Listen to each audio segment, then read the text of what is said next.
I just got back from SideBite in the box stock and 2 class races. Huli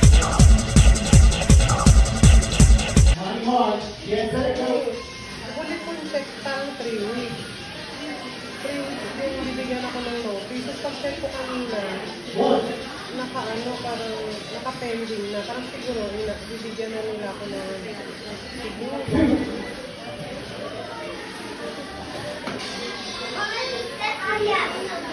Simula akong December.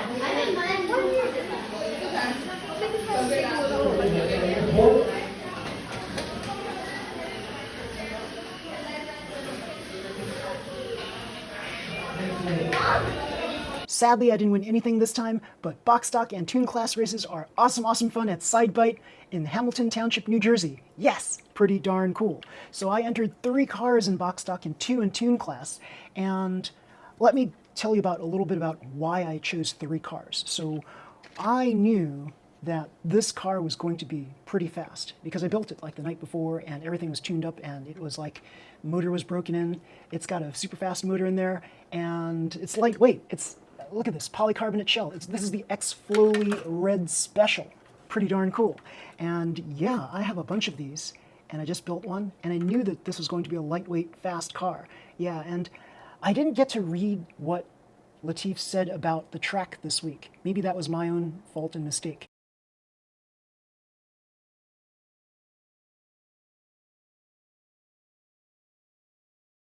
But yeah, he mentioned something about how rear motor cars are going to be dominant on this week's track because they changed the track layout from the Liberty Cup to the current track. The current track setup was a speed track and there were no jumps, no incline jumpy things, no camelback things for the 5-lane wooden track. And yeah, it was just all straightaways and going up inclines, steep inclines. And so it was a speed track through and through. I didn't really pay attention to that aspect of it. I didn't look at the track closely on the Instagram posts. So yeah, I thought it was going to be the same track and I was going to just use the same car that did pretty well during the Liberty Cup and tune class. But no, because it was altered, it was an altered track, everybody got out their speed cars. And the speed cars, what that means is you have to have large wheels. Every car in the final race had large wheels.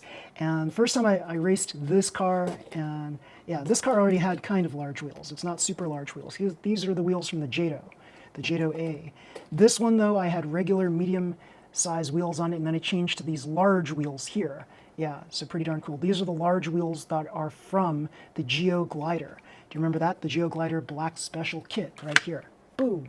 And yeah, the Geo Glider has some awesome low fricks, large diameter arched tires, and truth be told, the people who were getting into the finals all had large tires like that, but they were all like super hard, not low fricks like that. So yeah, that's that's just the way the ball bounces for me. This just wasn't fast enough compared to them, and I was doing little things to make my car faster and faster and faster, but it still wasn't fast enough. They were just a little bit faster, yeah, or a lot faster in some cases. And when I saw the final race, oh my God, the winner of the race was so fast. And then there were the other 4 cars that were kind of like trailing behind it, but they were also fast. But the winner was like super fast. It was like mega fast. And that was very impressive. Very impressive. That's what happens when you break in a motor properly. When you break in a motor properly, and you have to break in motors, because if you're competing against other people who broke their motors in, it's going to be a tough race if you did not break your motor in and try to just put in a brand new motor into your car and expect it to win a battle. It's just not going to. So yeah, with all of my knowledge of box stock, I was able to get this car into the quarterfinals many times. I was able to get this car in a couple of times too. This is my mock frame. And I just wanted to prove that an FMA chassis car could get into the quarterfinals and even race in the finals. This had a good shot. Unfortunately, as you see here, I took apart this whole thing and took off all the parts and just gave the pieces away to other people. But as you see here, yeah, this endured a head-on collision with another car. I think the other car jumped and flipped over backwards and then hit me, and then my car was totally destroyed. So as you see here, irreparable damage. The front roller just got knocked clear off of it, and yeah, that's basically the result. So this was like a test to see if a mock frame could get into the finals. And I think it had a good shot, but oh well, we'll never know. So I had to substitute a different car. I had to substitute my Korean mock frame, and lo and behold, this coursed out. This was very fast. I think this car probably put like a lot of fear in many people's hearts, because this is a really fast car, and I didn't want to race it as one of my main cars because it has the front roller problem. They're slightly bent inward, so this is basically on its last legs right now. It should not be used for competitive purposes unless it's your I don't know, third or fourth choice, that kind of thing. But yeah, what I forgot to do was swap the roller positions. I should have put these back rollers in the front and the front rollers in the back. That's how you keep the FMA cars on this particular track from coursing out. You just need to swap the rollers. Yeah. And so I told other people about this, and they swapped the rollers and they were able to stay in the track. Very, very cool. The person who clued me into this idea, a revisitation of the idea that I did long, long ago, was fellow racer Randy. Yes, Randy and Charlie have like some really awesome, fast, super fast cars, I will say. Super fast cars, because they always end up on the podium, it seems, every Thursday and Sundays as well. So yeah, they're like the local ones to beat. They're really, really fast. They make some super, super fast cars. And so yeah, Randy gave me this little tidbit of advice. He said, maybe try swapping the rollers. And I thought about this and I was like, yeah, I used to do that at Hobbytown all the time, and that's how I won all the time. So I did it, and lo and behold, my FMA cars stayed on the track. Now, I didn't do it with this one. This is my total experimentation car. So I had two cars that I actually was like seriously putting in contention for racing. And then I had this experimental car because I was wondering, like, is this going to do well on a track like this? And the fact of the matter is, because it's got a wider stance in the rear than the front. And I had swapped these, I had inverted these before, and it was also slow. So the fact that it's got these wider set tires over here, that doesn't do this car any justice in terms of speed. It's just not going to go as fast as other cars that have a similar posture on the front and the rear wheels. So you see here, same width right here, same width right here. That's what you want. Same width on the regular mock frame, but on here, on this Gunbluster XTO, it's wider on one side of the wheels than the other. So it's always going to be a little bit slower than cars that have too narrow width wheels. So yeah, after this crashed up, then I just took it apart and started giving pieces away to various people who need the pieces. So yeah, very, very cool. This has won me many prizes. Can't complain about it. So yeah, it's time to put it to pasture and build another one. Pretty darn cool. So what else do I have here? I have here Tune Class. I didn't fare so well in Tune Class. This one had issues from the start. It had like too much brake stuff on it. I had to remove all the brakes on it, and then it got a little faster. And then I tried changing the tires on it, and it didn't help very much. So I decided, hey, let's rip off the brakes, rip off the dampers, and let's smooth out the surface on the bottom and hope for the best. And it was a little bit faster, but not by much. So yeah, this car was basically my experimental car. I really like that it's cute. It's Black Bear, right? So everybody loves Kumamon, and I wanted to make basically the Kumamon racing car on steroids. So yeah, this is the Tune Class version of the Kumamon car. And yeah, I am very proud of this just because of the color matching, and it looks so cute and cool. I just wish it were a little faster, and we'll get there. I have to figure out how to break in torque-tuned motors. I still haven't figured that one out clearly. So I know how to break in atomic-tuned motors, and you would think that it's like the same kind of thing that you would do with torque-tuned motors, but apparently not. So I just have to look more closely into what I'm doing possibly wrong and seeing if I can correct those issues and make my motors faster. So stay tuned for that video. So here, this is a really fast car during the Liberty Cup. This was a screaming demon, and unfortunately, because of the smaller wheels, it wasn't able to compete against the larger wheeled cars. So I swapped the smaller wheels with these larger wheels, removed basically all the weights on it, and yeah, it was reasonably fast. It was usually always third or fourth out of 5 cars, but one time I got it to second place, and that was pretty darn cool. And then, yeah, so I tried a combination of different things. I tried removing all the stuff on it, removing all the brakes on it, removing the dampers, even changing the motor and the gear. and none of those things helped the situation. So I do think I need a 3.5 to 1 gear ratio in here with a torque-tuned motor, and I need maybe larger, maybe I should have used the wheels from here. So I actually swapped the wheels on my Black Bear Racer with the wheels here. So I had purchased this like immediately just to get those wheels, and I tried using them, and yeah, that helped a little bit, but still no cigar. Still I couldn't win. And yeah, everybody else's torque-tuned cars and atomic-tuned cars were just faster than mine. And that's just the way the ball bounces. So yeah, I'm not a master of this torque-tuned stuff yet. On occasion I will win because I have like cars that are very stable and solid, and slow and steady sometimes wins the race. But unfortunately for like speed demons out there, there are other people who have faster torque-tuned and tune class cars. Yeah, but box stock, I know what to do with box stock, and I just had to do it. And the very final try. So this really messed me up. I was racing this one in the fifth try, and after it crashed up, I was like all in a tizzy. Like I was feeling like very, very frustrated and anxious, and I wasn't feeling myself. So when I was asked to drop this car in the heat that this car was in, I didn't hear go. I heard ready, set, and I, for some odd reason, didn't hear go. And everybody dropped their car right away, and I didn't drop my car, I just held on to it. And I held on to it like for a long time after everybody dropped their car. And so it was like, I didn't really feel confident in my own dropping ability anymore.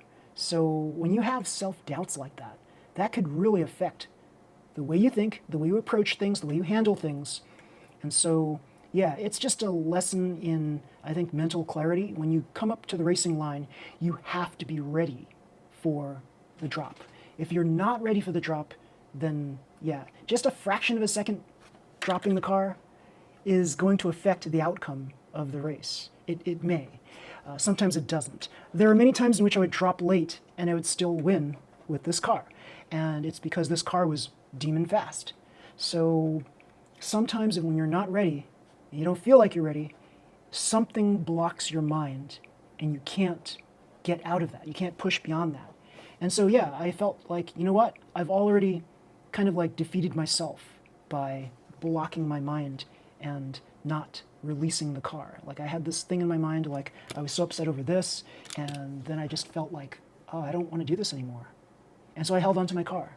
Everyone else, all four of the cars, just continued on except for mine. And I just held on to my car just like this. This is how I held on to my car. I felt like I don't want something tragic to happen to another one of my cars, so I just held on to it.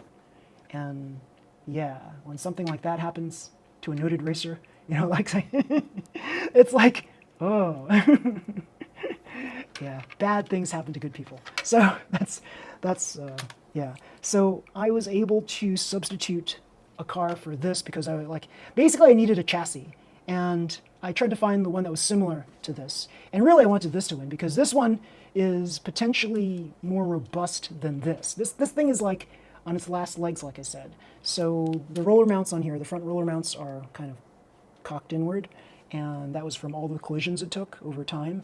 These blue chassis are kind of soft and they're kind of fragile compared to the black chassis. I don't know why.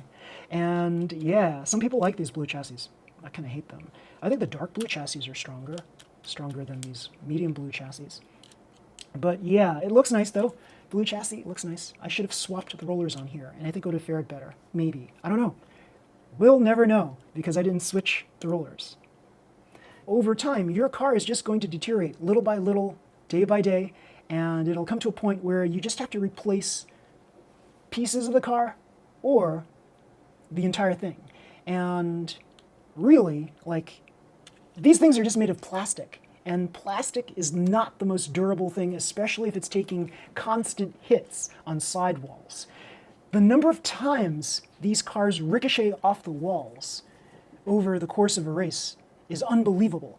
If you were to slow-mo some of these cars and what they do, you'd be, and just kind of like magnify the video and take a look at what exactly happens to a car when it hits a wall, you'd be amazed that this thing still runs after one race. So yeah, it takes a tremendous amount of punishment sometimes. And it's kind of like so odd that, like they made these out of plastic and you have to basically, it's like planned obsolescence. You have to replace these over time.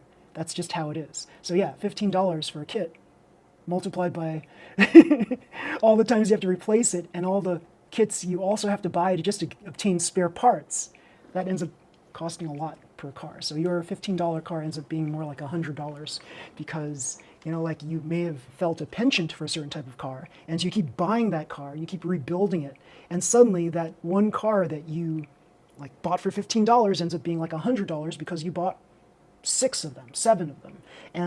And yeah, so that's just how it goes. With box stock, that's not cheap either. Everybody complains about, oh, you spent $100 on this car. Yeah, but you spend $100 on this car, it's going to last you a lot longer than this one. This one, it's kind of like, it's deceptively simple, right? So remember what we said in the previous video? Sometimes things are deceptively simple. And by that I mean, yeah, it seems like you're only paying $15, but you're actually paying a lot more to repair the car, to replace the car. And, sometimes finding parts in one kit, right, of the same, let's say you buy the same exact kit, finding parts of one kit that are perfect is going to be very difficult to just localize everything in one kit. Sometimes you might have to buy a number of kits to get parts that you want to be like perfect. So for example, shafts in a car kit may not be entirely straight. And if you're not willing to bend them and straighten them, then you have to look for other kits that do have straighter shafts that you can use in place of the crooked shafts that you got. And sometimes the wheels themselves are not exactly straight, so you have to look through several boxes of car kits to find the appropriate wheels that do make the wheel shaft straight. And then these rollers here, how they attach, how the screws attach to the chassis itself, let me tell you that many times, right out of the box, you could attach the screws onto your chassis, and you will find that the screw hole is already stripped. So you could try to repair using super glue, right? But if you're just racing this for the first time, you don't want to use super glue before your very first race with a car. You want the car to actually be perfect when you take it out of the box. So you're going to find the piece that's going to match that, possibly in another kit that is the same kit, and just use that part. And then you'll end up, after maybe 3 or 4 car kits, you'll get the perfect car. And that's going to cost you about $60 for that perfect car. So yeah, that's how it goes. So yeah, remember, when you're mixing and matching from different kits that are the same kit, you don't want to accidentally include more than you should. So I saw this video online, it's probably popular by now. These guys in the Philippines, they got DQ'd because they were using 4 screws on their brake right here, right? And you only get enough for 2, supposedly, which is not true, because if you use the screw that mounts your gear cover onto the car, that's another screw too. You don't have to use the screw there. You can actually attach it either here or here, and that'll have better security for your brake if you have 3 screws rather than 2. So, which is better, everybody? Do you think attaching the screws on the top or the bottom is more secure for a brake? So you can answer that in the comments below if you'd like. You tell me what you think. Top screw holes or bottom screw holes? And there's no right or wrong answer, right? It depends on the situation. But in general, which do you think is better? And do you think attaching this in any other way is a bad thing? Have you tried flipping it the other way, right? Flipping it inside out and attaching it on here. Do you know what that does? Have you tried attaching this brake here? Well, if you attach it here, it's most likely not going to clear the 1mm clearance, right? So really, you're not supposed to attach it there.